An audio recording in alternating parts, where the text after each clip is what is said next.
Hello and welcome back. Now this is the beginning of the new exercise, that is exercise 14D. It is for class 6 ICSE level and concise maths. अब जो ये new exercise है इसमें this time we are having the questions related to multiplication. In this exercise you will solve the question related to multiplication, division, and of course another question that consists of a mixture of multiplication, division, additions and subtraction and of also, यानी कि जो है इसमें BODMAS के rules specially हम follow करेंगे। उससे related मतलब हर मिक्स क्वेश्चन भी आएंगे, इसमें प्लस माइनस डिवाइड मल्टीप्लाई सब कुछ फॉलो होगा। और बाकी जो है हम इसमें मल्टीप्लाई और डिवाइड से रिलेटेड हम इसमें मेनली क्वेश्चंस दिए हुए हैं, तो वो मैं आपको बताता हूँ। अब जो ये नए तरह के क्वेश्चन है इनको कैसे सॉल्व करना है तो वो मैं आपको यहाँ एक्सप्लेन कर दूंगा। मल्टीप्लाई कैसे करते हैं और डिवाइड कैसे करते हैं। अब जो है इसमें जो हम जो कैलकुलेशन करेंगे, तो कैलकुलेशन इसमें मैं सिंपल वे में आपको जो है जैसे कि मैं करता आ रहा हूँ वही तरीका यूज करेंगे। अब हम जो है जब मैं जैसे फ्रैक्शन को से लोएस्ट टर्म में लाना था, जो अर्लियर मैं आपको बुक का मेथड यूज किया था, तो अब मैं वो मेथड नहीं यूज करूंगा यहाँ पे, बिकॉज जो है जो कैलकुलेशन है उसके आधार पे जो है मतलब अब वो उसकी जरूरत नहीं पड़ेगी। अब आप जो है यहाँ पे जो सिंपल मेथड है, जो कटिंग मेथड है सिंपल, उस तरीके से आप सीखेंगे कि किसी भी फ्रैक्शन को लोएस्ट टर्म में कैसे लाते हैं। तो उसके फिर मैं वो आपको मैं दिखाता हूँ इसमें कैसे करते हैं, सॉल्व करते हैं। तो वो चीज आप सीखिए तो फ्यूचर में आपको वही यूज करना है। तो आपको जो है कभी भी जो है ऐसा नहीं है कि आपको जो है जो जैसे बुक का मेथड था वो यूज करना है। तो अभी तक हम यूज कर रहे थे, लेकिन अब हम जो है शुरू करते हैं। तो चलिए मैं जो है I am beginning with the first question. The first part says 3/7 into 2/5। अब जो मल्टीप्लिकेशन है, मल्टीप्लिकेशन अभी तक मैंने आपको नहीं बताया है, तो मैं आपको बताया था उसमें क्या रूल होता है। आपको जो है जैसे फ्रैक्शन दिया हुआ है, आप इसको और इसको आपस में डिवाइड कर सकते हैं, आपस में इनको कट कर सकते हैं, कैंसिल कर सकते हैं, लेकिन जिस भी नंबर से करेंगे शर्त ये है कि वो जो है सेम नंबर होना चाहिए। आप इसको इससे कर सकते हैं और इसको इससे डिवाइड कर सकते हैं, लेकिन जो भी नंबर यूज करें वो सिंगल नंबर होना चाहिए। और ऐसा नहीं कि आपने इसको इससे कर दिया, लेकिन आपने इसके साथ इससे भी कर दिया है, एक साथ कभी नहीं, वन एट अ टाइम होता है सिर्फ। या तो इनको आपस में ऐसे कट कर सकते हैं, या फिर आप इस तरीके से 2 और 7 को और 3 और 5 को आपस में कट कर सकते हैं, डिवाइड कर सकते हैं। बट मेक श्योर कभी भी किसी भी हाल में 7 और 5 और 3 और 2 इनको आपस में इस तरह से कभी भी जो है ऐसे यानी कि जो आपका हॉरिजॉन्टल है, हॉरिजॉन्टल फॉर्म में आप कभी नहीं कर सकते, सिर्फ वर्टिकल और जिगजैग यानी टेढ़े मेढ़े तरीके से ही आप जो है स्लैंटिंग वे में मल्टीप्लाई कर सकते हैं। तो मैं आपको जो है करके दिखाता हूँ पहले क्वेश्चन। अब पहले क्वेश्चन में जो है कुछ भी ऐसा नहीं लग रहा है हमें, ये सब प्राइम नंबर्स हैं, इसमें कुछ भी ऐसा नहीं कि जो आपस में कट सके। तो मैं लिख देता हूँ फिर भी यहाँ पे 3/7 into 2/5। एक बार दोबारा लिख दें तो वंस अगेन ठीक रहता है। अब हम यहाँ पे हम सॉल्व करेंगे, यहाँ तो हमने क्वेश्चन लिख दिया, अब जो है यहाँ पे हम सॉल्व करेंगे। सो 3/7 2/5। अब जो 3/7 ना ये इससे जा रहा है, ना ये इससे जा रहा है, ना ये ऐसे करके जा रहा है, तो अब हम इसको एज इट इज हम छोड़ देंगे, इसमें नहीं छेड़ेंगे ज्यादा, तो हम इसको आपस में मल्टीप्लाई कर देंगे। सो 3 2 6 होता है, इसको हम ऐसे मल्टीप्लाई करेंगे, और 7 5 35, 7 5 तो 6/35 हमारा पहला आंसर है। तो अब ये जो है फर्दर लोएस्ट टर्म में नहीं आ सकता, क्योंकि अगर लोएस्ट टर्म में आता तो ऑलरेडी यहाँ पे कैंसिल हो जाता। तो अब यहाँ पे कैंसिल नहीं हो रहा, तो इसका मतलब ही पक्का कंफर्म है। आप यहाँ पे डबल कंफर्म कर सकते हैं कि जो है आपस में नहीं हो रहा है। तो लेकिन इसमें सेकंड वाले क्वेश्चन में जो है अब जो है इसमें कैंसिल होगा। तो मैं आपको दिखाता हूँ कि इस तरह के क्वेश्चन कैसे करते हैं। So second question says 4/9 into 3/5। मैं से एक बार फिर से once again I am writing 4/9 into 3/5। अब ध्यान से देखिए कि 4 और 5 आपस में कैंसिल नहीं होते, 4/9 भी कैंसिल नहीं होता, 3/5 भी कैंसिल नहीं होता है, लेकिन 3 और 9 आपस में कैंसिल होता है, बिकॉज 9 जो है 3 की टेबल में आता है। तो मैं जो है दोनों को जो है एक ही नंबर से कैंसिल करूं, दैट इज 3, दोनों 3 से कैंसिल हो रहे हैं। सो 3 1 3 मैंने ऐसे लिख दिया, एंड 3 3 9। इस तरह छोटा नंबर बनाना है आपको, यहाँ पे छोटा साइज रखना है, ज्यादा बड़ा नहीं होना चाहिए। तो इस तरह से हमने लिख दिया ऐसे करके। अब जो है ये, अब इसका सेंस यहाँ पे ये हुआ कि 4 into 1 है इस समय हमारे सामने, और जो है यहाँ पे 9 की जगह 3 into 5 है। तो अब मैं जो है इसका जो आंसर है लास्टली मैं लिख रहा हूँ 4। अब मैं 4 into 3 नहीं करूँगा, मैं 4 into 1 करूँगा। सो इट्स 4 into 1 4 1 4 होता है। अब 3 है, मैं लाएंगे 3 लेना, 3 5 15। सो 4/15 इज माय सेकंड आंसर। ये मेरा सेकंड आंसर है। अब इसी को मैं एक और मैंने लाइन खींची यहाँ पे, अब मैंने सेपरेशन से किया कि मैं आपको एक सेकंड मेथड में दिखाता हूँ साइड क्वेश्चन कैसे करते हैं। वैसे तो ये यही मेन मेथड आपको यूज करना है, लेकिन जो है अगर कभी कभी मान लीजिए आपको कोई दिक्कत हो रही है तो आप ऐसे भी यूज कर सकते हैं मेथड को, कि मान लीजिए इसको मैंने कैंसिल नहीं किया आपस में, मैंने 4 3 12 एंड 9 5 45, तभी हमारा आंसर निकल आएगा। अब 12 और 45 वैसे 2 से जाता है और ये 3 से जाता है, लेकिन 12 जो है 3 से भी जाता है आपका, तो जो है आप इसे सिर्फ आपको ऐसा नंबर रिकॉग्नाइज करना है, ऐसा पहचानना है कि इससे दोनों चले जाएं, तो 3 से दोनों जाते हैं, सो 3 4 12 एंड 3 3 5 15, तो 4 1 15 मेरा आंसर आ गया।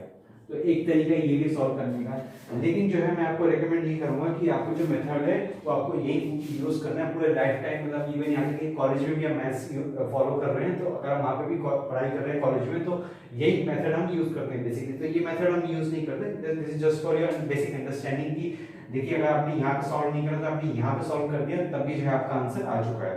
तो लेकिन मेन मेथड यही है, तो आपको जो है इसी मेथड को आपको यूज करना है। तो जो है just a Now the third part 5/12 into 8, अब जो 8 अकेला लिखा है दिस थिंग क्लियर्स, इसका मतलब है 8/1, तो इसको हम जो 8/1 लिख लेते हैं। कभी भी जो क्वेश्चन में दिया रहेगा मेक श्योर कि जो खाली नंबर है इसका मतलब अपॉन 1 लगाना पड़ेगा, कभी वो ऐसा नंबर नहीं देंगे कि नीचे 8 लिख दिया और ऊपर आपको कुछ नंबर लगाना है, ऐसा कभी नहीं होता है। अच्छा, अब जो 5/12 है और 5/12 ज्यादा नहीं, 1 ज्यादा नहीं, 8 ज्यादा नहीं, जो ये 8/8 और 12 है ये आपस में जो है कैंसिल हो जाते हैं, ये 2 से भी चले जाएंगे और आपके जो है 4 से भी जा सकते हैं। तो मैं जो है 2 लेता हूँ, मैं सिंपल नंबर लेता हूँ, मैं ज्यादा बड़ा नंबर नहीं ले रहा हूँ। सो 2 4 8 होता है और 2 6 12 होता है, मैंने एक बार ऐसे लिख दिया। अब लेकिन मैं फिर से देख रहा हूँ कि 4 और 6 है, ये भी आपस में जो है 2 से कैंसिल हो सकते हैं। सो वंस अगेन 2 2 4, 2 3 6, अब बस फाइनल है 2 और 3 है, ये प्राइम नंबर से तो आपस में नहीं कैंसिल होता, ना ये 3 से जा सकता है, तो कोई मतलब नहीं है। तो अब जो है इसका फाइनल जो आंसर है दैट इज 5 2 10 और 3 1 3 होता है। अब जो 10/3 है ऑलरेडी आपका सब्जी लोएस्ट टर्म में आ चुका है, बिकॉज हम ऐसा कोई भी काम नहीं करेंगे कि हम यहाँ कोई चीज छोड़ दें। अगर ये लोएस्ट टर्म में आ रहा है इसका मतलब आपने यहाँ कुछ छोड़ दिया, कैंसिल होने से कुछ चीज रह गई है, तभी वो यहाँ लोएस्ट टर्म में आया, तो ये लोएस्ट टर्म में है ऑलरेडी। अब हमें क्या करना है, बिकॉज ये न्यूमरेटर बड़ा है तो हम इसे मिक्स फ्रैक्शन में लिख देंगे। ये चीज आपको ध्यान देनी पड़ेगी। 3 9 और 1, तो 3 1/3 इज योर फाइनल आंसर। तो इस तरह से क्वेश्चन आप करेंगे। इस चीजों पर ध्यान देना है कि ये क्वेश्चन ये आपका जो है ये नॉर्मल फ्रैक्शन है आपका, फॉर्मूला ये आपका, या फिर जो है आपका न्यूमरेटर बड़ा है आपका, ये डिनोमिनेटर छोटा है, सब चीजें आपको जो है ध्यान देनी है। किस टाइप का फ्रैक्शन होता है, कैसा होता है, तो उसके आधार पर जो है आपका फिर जो है आगे हम आंसर लिखते हैं। अब जो है अब फोर्थ पार्ट है, फोर्थ पार्ट 7/6 ऑफ 3/14। अब एक चीज ध्यान दीजिए कि ना यहाँ पे प्लस है, ना माइनस है, ना डिवाइड है, ना मल्टीप्लाई है, ओवर है, इंग्लिश वर्ड ये ऑफ लग गया यहाँ पे। तो अब इस ऑफ का क्या सेंस बनता है, तो ऑफ का मतलब यहाँ पे मल्टीप्लाई होता है। तो मैं आपको एक बार शॉर्ट में बता देता हूँ कि ऑफ का क्या सेंस है। यहाँ पे BODMAS आपको पता ही है, BODMAS, तो जो ब्रैकेट है of divide multiply add subtract, तो जो of O for stands for of है ये चीज, तो वो ऑफ ये वाला ऑफ है, और इसका सेंस सिर्फ इतना बनता है, जब भी ऑफ लिखा हो इसका मतलब यही होता है कि आपको सिंपली बस इनटू लगा देना है। इस तरह से क्वेश्चन को हम करेंगे, तो ये चीज जो है हमें आपको चीज ध्यान देनी है।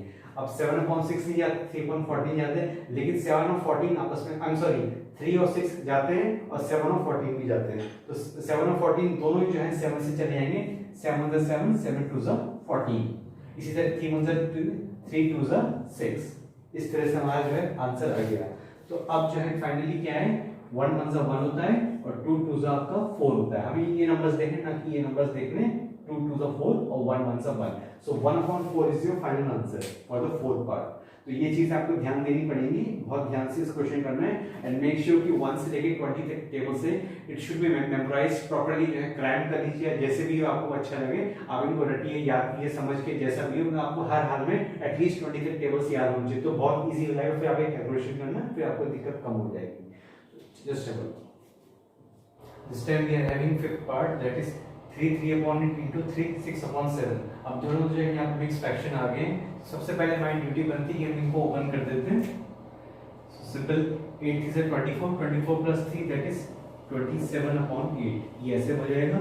और दूसरा फ्रैक्शन है 7 3 जा 21, सो 21 + 6, 21 + 6 होता है 27, सो अगेन 27/7।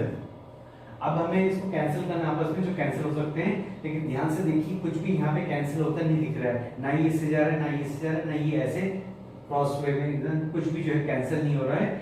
तो हम इसे जो है पूरा पूरा एज इट इज मल्टीप्लाई करेंगे। सो 27 में 27 कितना होता है, दैट इज योर 729 होता है, एंड 8 7 जा 56, 8 7 जा 56 होता है।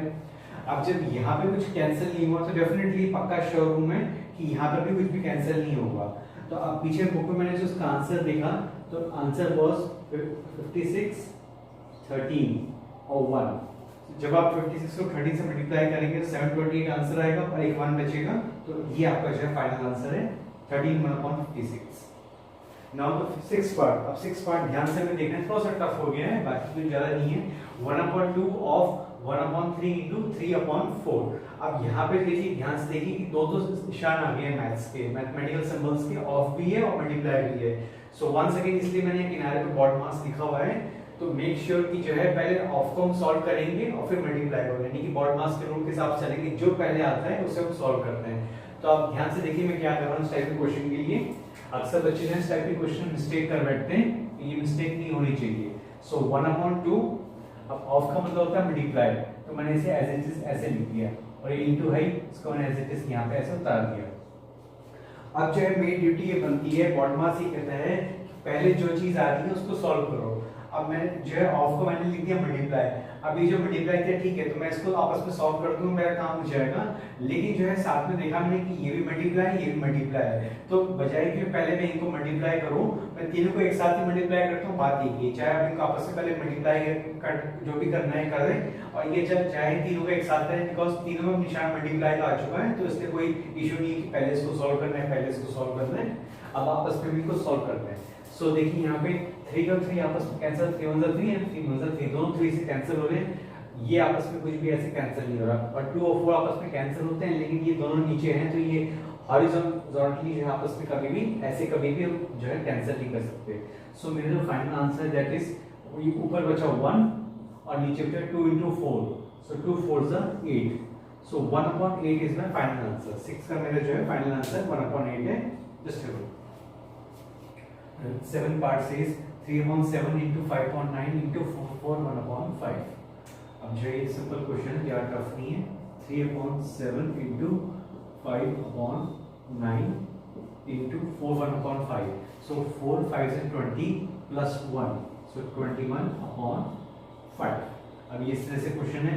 अब जो है इनको आपस में हमें कैंसिल करना है, हमें देखना है कि क्या इसमें हम लोएस्ट टर्म में कैसे ला सकते हैं। अच्छा ध्यान से देखिए, मान लीजिए 21 यहाँ लिखा है और 7 यहाँ पे लिखा है, तो ये अंडरस्टूड है 7 टेबल 21 आता है, तो 7 से 21 कट जाएगा, ठीक है।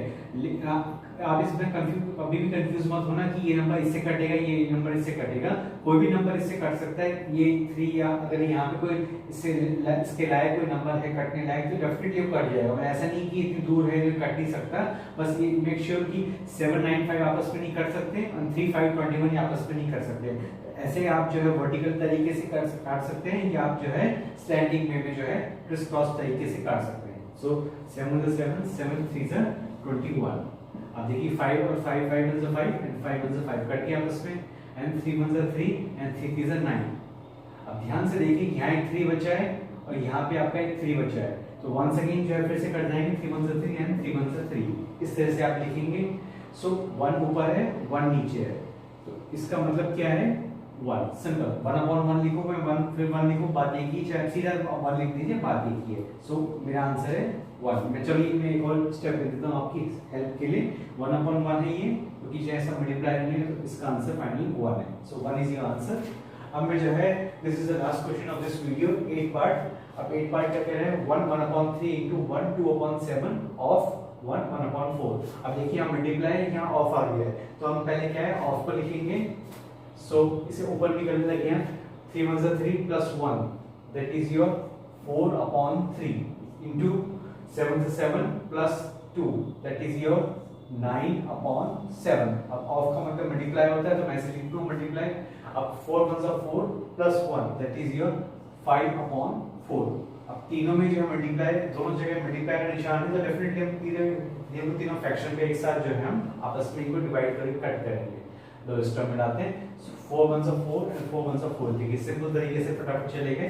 And 3 1 3 and 3 3 9। अब देखिए 3 है, 5 है और नीचे 7 बचा है, तो ये आपस में तीनों प्राइम नंबर्स, तो ये आपस में जा नहीं सकते हम फर्दर। सो मैं क्या लिखूंगा, सो 3 5 15, सो 3 5 15 और नीचे बचा 7, तो सो 15/7।